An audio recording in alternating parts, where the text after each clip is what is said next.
Recently, I did something I swore I wouldn't do. I got a COVID test, but I was traveling to a foreign country, so I had to. Now, I'm on yet another government list. Traveling is theater of the absurd. We're in packed airports. We're forced to mask on planes.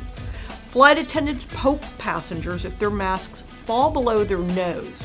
Yet we sit next to strangers, practically touching, with masks off, eating and drinking, sometimes for hours.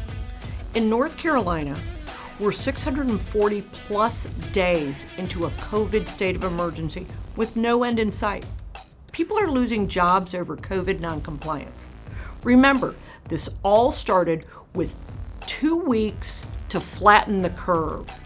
The most horrific character in the story is Anthony Fauci.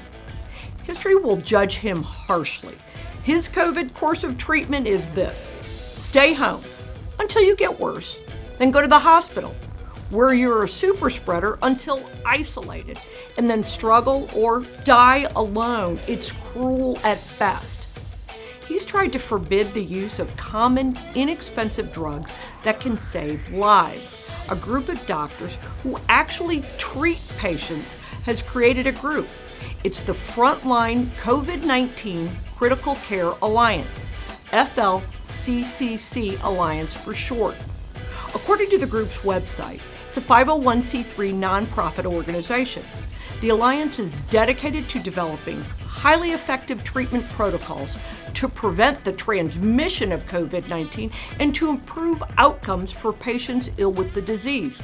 They're the antithesis of Fauci. Visit the website to find participating North Carolina doctors.